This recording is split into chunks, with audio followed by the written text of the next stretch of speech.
topic given to us was alternative uses for containers as structural bricks, really. So we were all talking about buildings, shops, swimming pools and so on, made out of containers. So repurposing. I chose to focus on money, because the other four people were talking about how beautiful they could all be if you stand them up on end, etc., etc.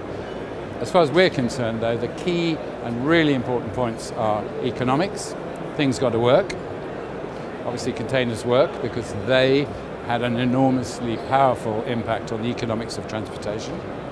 So economics, practicality, they are incredibly practical as far as we're concerned as a cheap and instant way of creating covered space and reasonably secure space. And finally, speed.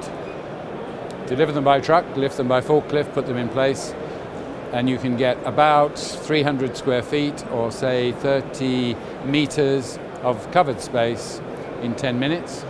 You certainly can't do that with a bunch of bricks. We're only a tiny, tiny fraction of the container industry. We are the repurposing part, and the bit that is most powerful for us at the moment is really two things, I suppose. Green. Everyone now wants to be green, so recycling, which we're, of course, 100%.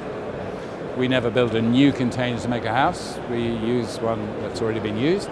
So recycling, we're very big on ticking that box. And the other thing is low cost. We are all knowing, here we are in Amsterdam, a fairly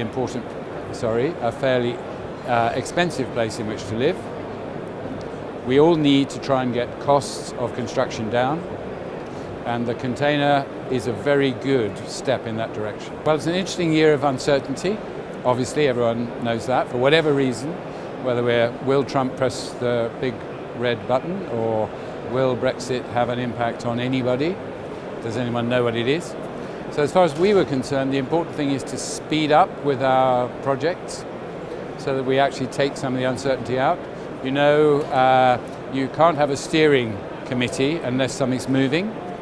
You've actually got to move it, and that's the lesson we've learned, to just keep moving. Probably the same as others. In most of Europe, particularly so in England, planning, big problem. Planning officers, we've de-skilled. It's happened in many, many industries, but it's particularly happened in local government. We just don't have enough skilled and experienced and courageous people in local government now. So the problem is getting permission to do something. That'll be our worst one. Not really. All those pressures are visible now. There's the economic pressures that I've talked about. Clearly, there's an inexhaustible demand for space, for people.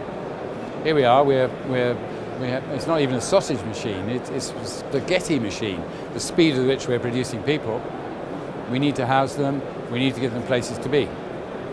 I think it'll be systemized. We see ourselves as modular, and so we try and use the same balcony, the same window, the same this and that. We obviously move them around, rather like if you ever did order a new motor car. Nowadays you can have a different colour seat, a different colour this, different colour that, and so on. They're the same things, but they're just mixed and matched. So our main thing is to continue to be disciplined, so that we're actually using a kit of parts rather than changing it every time. Obviously, you need to innovate, you need to be evolutionary. But if you make each time a prototype, you lose the advantages that the container shows. Container doesn't keep trying to change. There they are, nodes where they always expect to be. They'll fit anywhere, they'll fit any truck. We need to be the same.